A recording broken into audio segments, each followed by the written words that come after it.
breaking news. We're at the scene of a large police presence at a Sanford apartment complex. What we're learning about this crash from the WRAL breaking news tracker. Big change as you step out the door this morning. A lot warmer and a lot more humid. We'll end the day with a chance of storms. I'll walk through the timing of who'll see the storms and when. All tied up. The Canes win Game 4 of the Stanley Cup Final to even the series.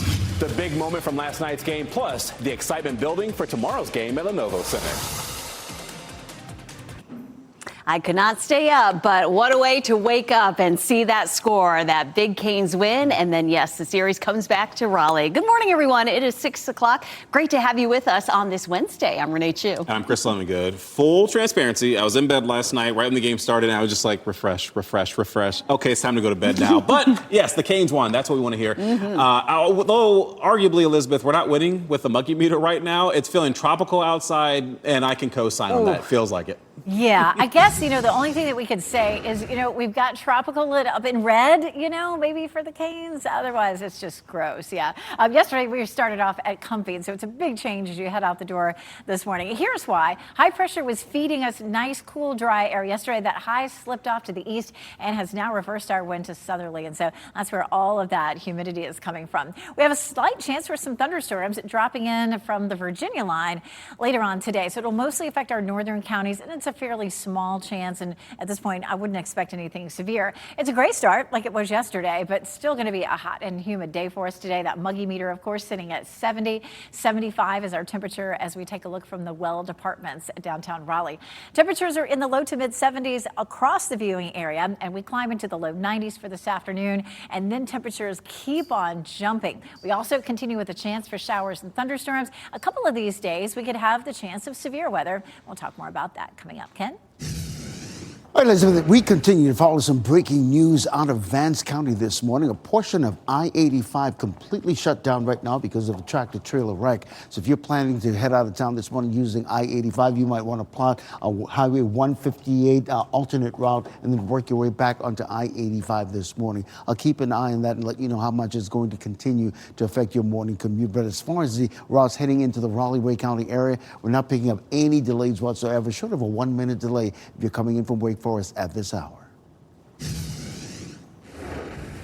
Breaking news, there's a heavy police presence at an apartment complex in Sanford this morning. WRAL's Kirsten Clark is on the scene on Oak Branch Lane in the WRAL breaking news tracker, where there appears to have been a crash. Kirsten, a sheriff's deputy vehicle was just loaded onto a tow truck. Yes, Renee, these are the Oak Branch apartments, and this section is still blocked off by yellow tape, but I want to show you that Lee County Sheriff car.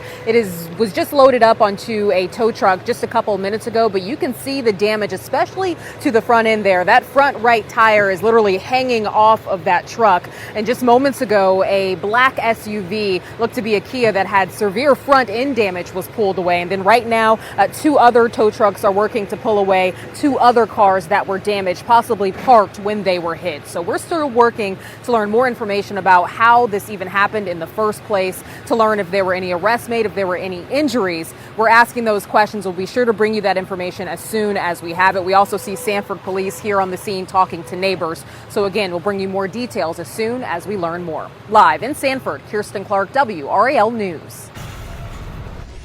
The Stanley Cup Final is all tied up. The Carolina Hurricanes needed a win heading into Game 4 last night in Las Vegas, and they got the job done. It was all tied in the third period when Jordan Stahl put the Canes up 4-3, and Nikolai Ehlers put the final nail in the coffin in this 5-3 win.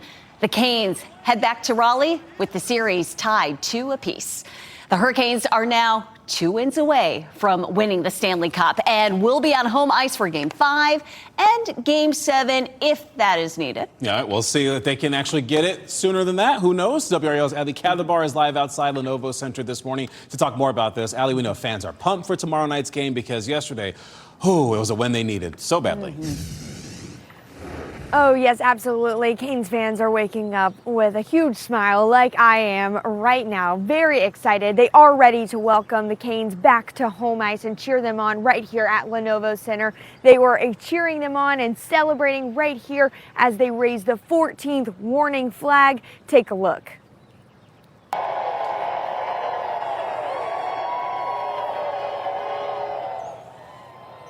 Oh yeah, the chants didn't stop there. Fans poured out of Lenovo Center watch party beaming with pride. It was once again a nail-biting game. Caniacs say even though the Canes played in Vegas, the energy was still electric inside that watch party. Now they are hoping for another 2 wins to secure the Stanley Cup.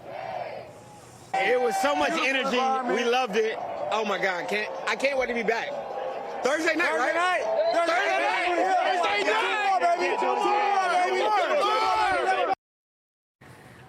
Oh, 2 more. You can hear the excitement in their voices. Oh my goodness. Game 5 watch parties are going to be outside Lenovo Center and at Red Hat Amphitheater in downtown Raleigh.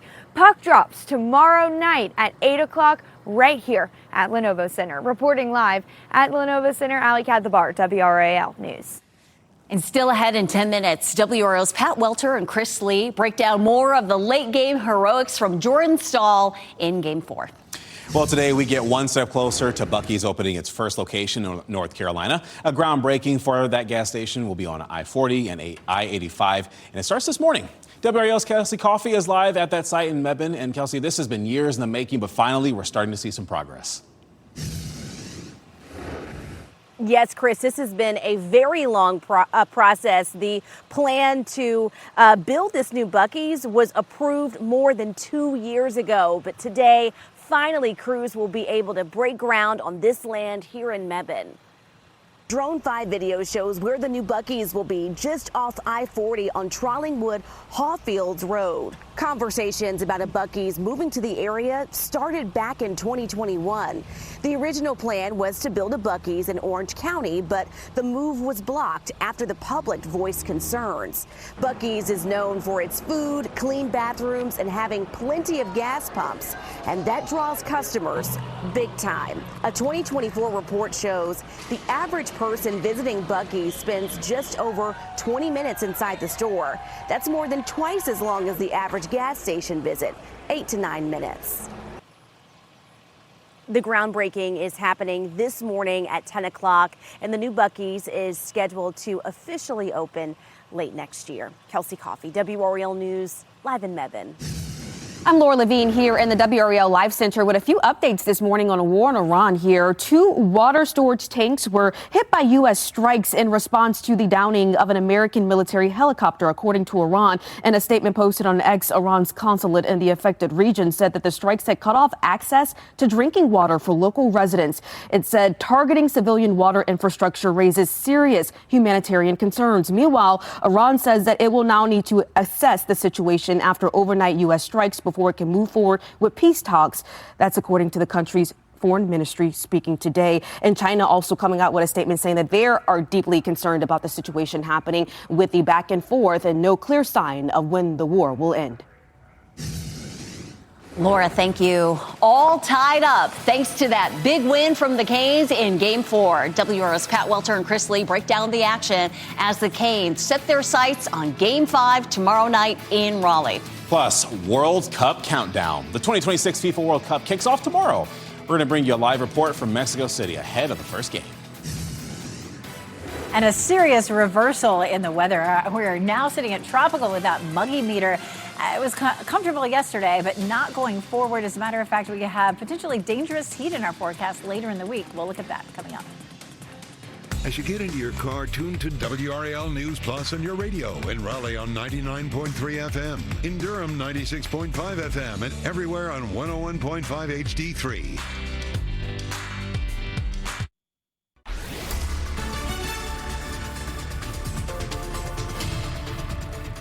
6:11, we're waking up to a cloudy day, very similar to yesterday in terms of the sky conditions, but nothing like the way it felt yesterday. Yesterday, our temperatures were in the 60s and our dew point was in the 50s, and we are back to the warmth and the mugginess this morning. It's 73 in Fayetteville and 75 in Durham, 73 in Goldsboro, as well as Rocky Mount and Wilson. So walking the dog this morning, you'll notice that you just walk out the door and you're like, oh, wait, are we swimming through this air or what's going on?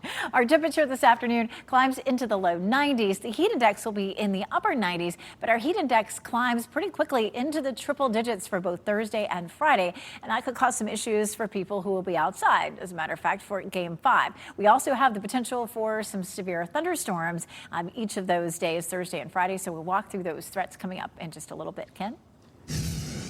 Elizabeth, weather and traffic every 10 minutes. We continue to follow that breaking news out of Vance County this morning. I-85 remains shut down between Poplar Creek Road and Ross Mill Road. You can see because of a tractor-trailer wreck. If you have an opportunity to head to I-85 this morning, maybe you're on I-85 right now, listening to us on the radio, you might want to get off on Highway 158 in Granville County, work your way around the closure, and then work your way back onto I-85. Of course, we'll keep an eye on that and let you know how much that's going to continue to affect your morning commute. And I'll be looking at some other major routes heading into Raleigh coming up, Renee. Sounds good, Ken. See you then. What a turnaround. The Carolina Hurricanes are returning home with momentum in the Stanley Cup final. Captain Jordan Staal and goalie Brandon Bussey's strong performances helped propel the team to a Game 4 win last night in Vegas. WRAL's Pat Welter and Chris Lee are there breaking down the pivotal win. A good Wednesday morning from Las Vegas as the Carolina Hurricanes have tied the series 2-2 here as they're about to head back home. We're also about to head back home with smiles on our faces because we know that they're guaranteed for a Game 6. The Canes have now put themselves back into this series. Mission accomplished. Canes came here essentially to even the series, and what an even series it's been. Both these teams' strengths and weaknesses well on display here. Oh, and I also didn't lose money. So a win-win all around. Can't wait to get back to Raleigh. We got some incredible series to finish. Well, that's because we didn't bet today. But let's talk about what happened in goal. Brandon Bussey getting to start his first start since April 14th. And boy, did he come up big in this game. Hurricanes started the first 2 games in a hole. They didn't waste time tonight. Logan Stankoven, net front presence, deposits cash. 1-0 for the Canes. Multi-goal comebacks in each game in this series, and we had it in this one as well. Canes got up 2-0. Vegas battles all the way back to tied at 3, but with 13 minutes to go, it's Jordan Staal after the turnover as he's falling down. His second goal of the game, 5th of the playoffs. What a series for the captain. Canes even this thing with a 5-3 win. He's been so good for us, and if there's a guy to do it, it's going to be him, right? And just how big he is, and how always around the net he is, and getting that in. I mean, huge goal for us, and that secured the win for us. So, very exciting moment for us and for him. Of course, we talked about Brandon Bussey. He came up big with 18 saves in this game. Now the question is, moving forward, do you go with Bussey or do you go with the veteran, Freddie Anderson? It is a difficult decision, but a very good story, right? I mean, Brandon Bussey, his family flies in last minute to see him start in a Stanley Cup final game. This guy comes out of nowhere to be Carolina's MVP during the regular season. He said after the game, no matter what Rod decides, he will be ready. Back to you guys in the studio. Thanks, guys. Game 5 is tomorrow night at Lenovo Center, and WRAL will have team coverage. Be sure to stick with WRAL for everything you need to know as the Canes try to bring home the Stanley Cup. Well, excitement is building in Mexico City and around the globe because the 2026 FIFA World Cup kicks off tomorrow. Ivan Rodriguez joins us live from Mexico City ahead of tomorrow's first game against South Africa. Ivan, good morning to you. Chris, good morning. We're right outside Mexico City Stadium, also known as Estadio Azteca, on the eve of this World Cup. Up to this point, a lot of the conversation has been about costs. Now, back in April, FIFA released a second round of tickets, and for Mexico's first game against South Africa, prices ranged anywhere from $3,000 to $10,000. Many fans we spoke to say they feel priced out. For Mexico City, the FIFA World Cup isn't just a tournament. It's a homecoming that's consumed the city's streets. Ever since the U.S., Mexico, and Canada were announced as host of the 2026 FIFA World Cup, soccer fan David Herrera was excited to witness the moment at home. But the high price of tickets, especially compared to previous World Cups, put a damper on his plans. The Azteca Stadium is 5 minutes for me, and more than being able to get a little closer, obviously, I'm not going. I don't have a ticket for the game, no, but just to see a little, to feel the closest of the World Cup. On the contrary, everything is fenced off. Those fences aren't only seen around the stadium, but also as you make your way to El Zócalo, the location of FIFA's Fan Fest, which officially opens its doors Thursday. People had to wait in long lines to pass through the first set of barriers, only to be met by another closed-off area directly in front of the vibrant main square. It's a little frustrating to be so close and yet so far. Mihika Streeter and Vishal Patel traveled from different parts of the U.S. to Mexico City. Although they don't have tickets to the game, they're excited to experience a World Cup. We're definitely going to watch one of the games at a bar or something on Thursday, see if we can cop some tickets. But other than that, the other days are just going to be exploring Mexico City. That will be really fun to see locals having a good time, and if there's people who flew in or drove in from all around the country, I think that would be really, really fun.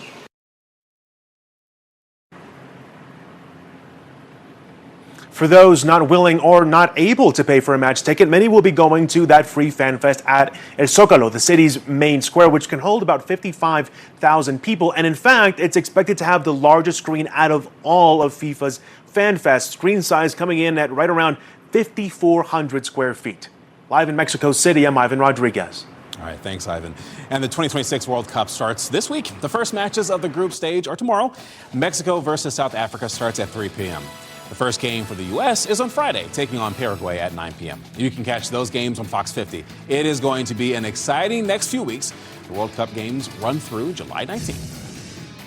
So basically, sports fans will not be bored this month. I mean, you have the Stanley Cup final, NBA finals, and then you have World Cup. Something for everyone, Elizabeth. Jam-packed. Really, really incredible. Our weather not so incredible, but it is summertime, so we would expect. We do have cloudy skies out there right now. We started with cloudy skies yesterday. The difference is this high pressure system was sitting near New York, rotating clockwise, pulling in some nice, cool, dry air. Now the high has moved out, and we're seeing our flow coming out of the south, and that has brought our humidity back. Let's take a look at temperatures as you're heading out the door. It's 75 degrees, and our dew point is at 70, and that is way up there. Yesterday, it felt comfortable. This air mass feels tropical for us. We will have a few isolated disturbances that'll start to drop in. One of those sitting over Virginia right now. Later on this afternoon, we may see that another one dropping in across the northern part of North Carolina. And here's 5 p.m. There's 8 p.m. Again, just a real tiny chance for some showers and thunderstorms for later on this evening. We look ahead to Thursday. Really the same story. We're going to start off with partly cloudy skies. It's probably going to be a little bit sunnier for us tomorrow, which is one of the things that'll help our temperatures to really climb. At 3 in the afternoon, a couple of isolated storms down to the south and east. But again, we may have another potential for some scattered storms. And then again on Friday as well. So for today, as well as Thursday and Friday, we're going to have that potential for some scattered showers and thunderstorms. It looks like potentially late Friday into early Saturday morning could bring us the best chance. But we're going to give it a 30% chance across the board. And then that chance does drop a little bit for Saturday and Sunday. How much rain total between now and the end of the weekend? Hopefully as much as 3/4 of an inch to an inch of rain. We could definitely use it. We'll also have the potential for some severe storms from Raleigh northward for tomorrow. And then for the entire state on Friday. But again, those will be isolated. So Thursday, we're excited about Game 5, but we know that there'll be a lot of people out tailgating and at watch parties. And there are some concerns. Our temperature could be up near 100 with a heat index higher than that. So a heat advisory possible Thursday, along with that chance of some strong storms. So download your WRAL weather app and follow along. You can set it for alerts to let you know when storms are coming. It does look a little quieter for the weekend, and then more scattered thunderstorms as we get into Monday and Tuesday. And finally, a little bit of a break. By Tuesday, our highs are back into the mid-80s. But boy, Thursday and Friday look awfully hot. I'm looking forward to that break. Elizabeth, thanks. Hey, here's what you're looking at. You to the east of Raleigh, I-87 and Smithfield Road. These southbound lanes beginning to pick up just a bit, but you can see traffic is flowing at a nice steady clip. And really, we're seeing very little to no delays on any of our major routes heading into the Raleigh area. We do want to continue to update you on that closure on I-85 between Poplar Creek Road and Ross Mill Road because of a tractor-trailer wreck. If you have an opportunity, if you're heading on I-85 this morning, Highway 158 out of Granville County, and then work your way back onto I-85. I'll have another update coming up in 10 minutes. Ken, thank you.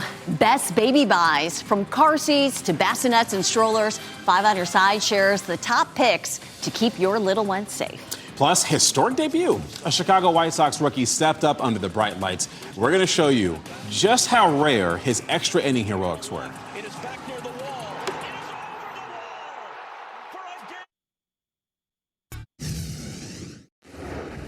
The way news is delivered has changed dramatically. As audiences move to digital platforms, some communities are being left behind. And that's the topic of a new WRAL documentary previewing tonight. Kristen Severance has a preview. I'm WRAL documentary investigator Kristen Severance with a brand new documentary premiering tonight about what happens to communities when they lose local news. A news desert is a place with no original source of local news. But you lose all that history. North Carolina has 8 news desert counties and 52 counties nearing news desert status. You have no source of information. You really see a difference in the way a place lives. There are 212 news deserts across the country and 1,500 counties with just one source of local news. It disconnects. All over the world, news organizations are dying and things are more online than ever, and yet people feel more lost than ever. We will show you the real world impacts and introduce you to the people and groups working to save local journalism. Left Uncovered, inside North Carolina's news deserts, on TV or wherever you stream WRAL. This What's Trending report is sponsored by Call Dad AC and Heating. A memorable night for one Major League Baseball player. Okay, let's go to Ken Smith now on what's trending this morning. Oh, quite a night on the baseball diamond, right? It was a major league debut for the history books in Chicago last night. In his first big league game, Brayton Montgomery hit a walk-off home run to give the White Sox a win over the Atlanta Braves. He is the only the fifth MLB player to hit a walk-off homer in his debut. Yeah, the other players, Carlos Perez, Miguel Cabrera, Josh Bard, and Billy Parker. But what a way to show up and say, here, that's a statement, I mean, right? as a rookie, yeah. That is a statement right there. So whoever has his rookie card right now, yeah, it's worth a lot more, I bet. Oh, yeah. Well done. All tied up thanks to a big win from the Canes in Game 4 of the Stanley Cup Final. Pat Welter and Chris Lee will break down what Carolina needs to do for Game 5 tomorrow night. We're also following breaking news in Sanford, showing you video from an apartment complex off US 1. You can see a heavily damaged deputy's car among the other vehicles there. We'll take you to that scene in the WRAL Breaking News Tracker. And a teeny little sprinkle is starting to pop up just in our western counties. We do have multiple chances for showers and thunderstorms from now through the weekend. I'll show you how much rain we could see.